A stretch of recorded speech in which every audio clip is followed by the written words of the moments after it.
Thank you for taking some time for yourself, and you can wonder as you settle in whether you can finally stop pretending to be a victim of your own schedule. It isn't necessary to try too hard to pay attention, mostly because you've likely spent all day paying attention to things that don't matter anyway. You already know how to feel slightly overwhelmed, don't you? And as you do, perhaps you wouldn't mind noticing how the chair is doing all the work of holding you up, since you're clearly too tired to do it yourself. Perfect. I wonder if you'll be curious as you notice that the world is still spinning without your permission. Have you begun to notice that yet? Now, I don't know for sure what you're experiencing, but perhaps you're picturing the gronks. You know the type. The ones who ruin your day just by existing. You might notice that some people think they have to be stressed by these people. But you don't need to be concerned with people who haven't figured out the game yet. In a moment, I'm going to tell you a story, and at first you might be thinking, why am I telling you this story? But your subconscious mind will be listening and do something wonderful for you a little later on. The neon lights of Oxford Street, Sydney, Australia didn't just flicker. They pulsed like a heartbeat.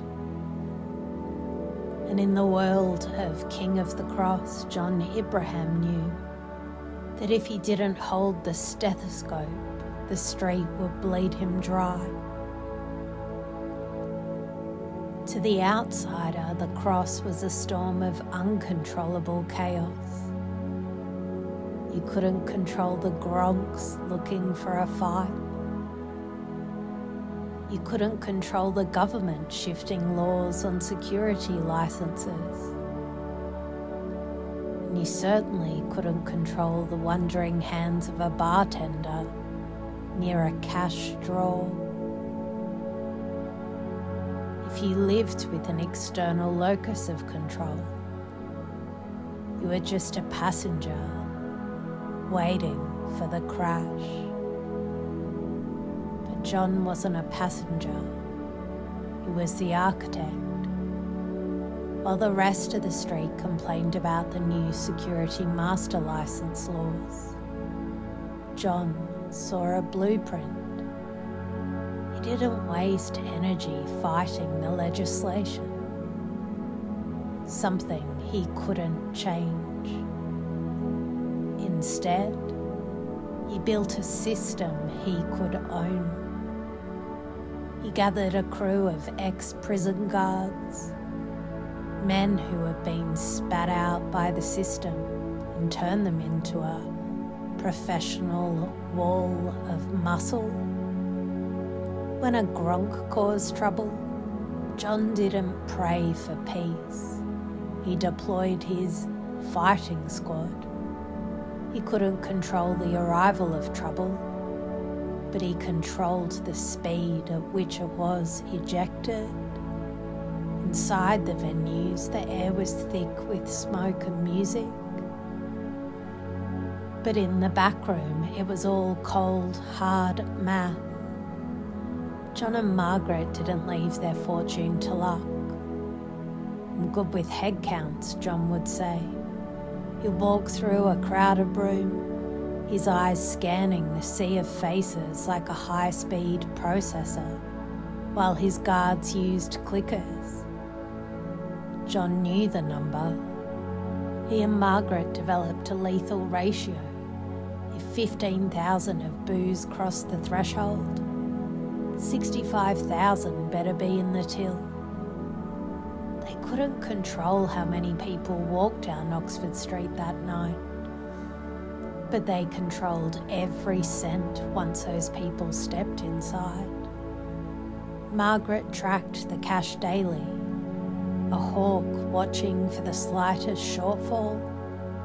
If the register was light, the system caught it immediately. The king wasn't the man who controlled the world.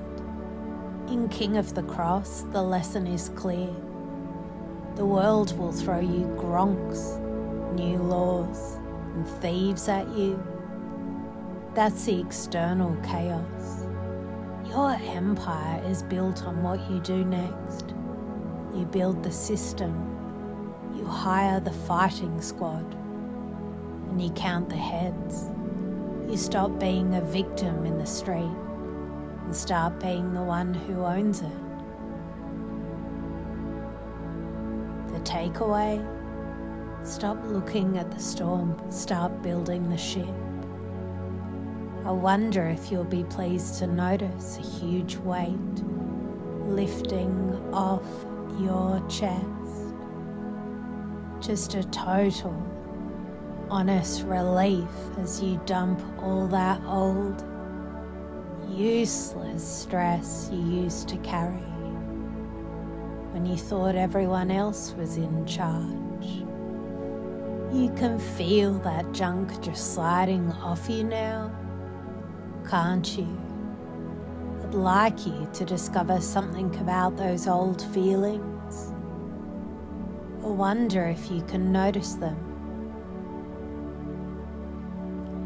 Getting further and further away, almost as if those problems are happening to some stranger in a movie you're barely watching. It's kinda like looking at a rainy street from a warm, dry room. The mess is out there, but it's not on you. It can't touch you. And as you notice that, I'd like you to begin changing the way you see things. Those big problems. You can see them shrinking now, turning into tiny little numbers on a piece of paper. You are retuning your brain, turning down the volume on the noise and turning up this new quiet strength. Now I'd like you to have a new experience. I want you to imagine yourself walking through life a month from now, then 6 months, and you can be fascinated to see yourself moving into the future with the cool head of someone who owns the whole block. You see yourself hitting a snag, and you'll be surprised at how easily your security crew of new habits kick in. You're not even trying, you're just running the show. And sooner or later, I don't know just when, you'll realize that every time you see a bright light or hear someone complaining, it's going to automatically trigger a reminder of your own power. You'll feel that king energy, and it's going to be a pleasure to know you're the boss of your own world. But for now, You don't need to be concerned with any of that, because as you sit there, you might notice a very strong, heavy urge to do something else first. Your body feels so heavy now, so soft. The room is becoming very dark and very quiet. You've done enough for today, haven't you? And it will be so easy, so natural to just let go. You can let your eyes stay closed, feeling that deep, perfect rest pulling at you. The smartest thing you can do right now is to just let yourself fall fast asleep, sinking down deeper and deeper, knowing your brain is setting up the system while you dream. Safe, quiet, and completely asleep. You are perfect just as you are.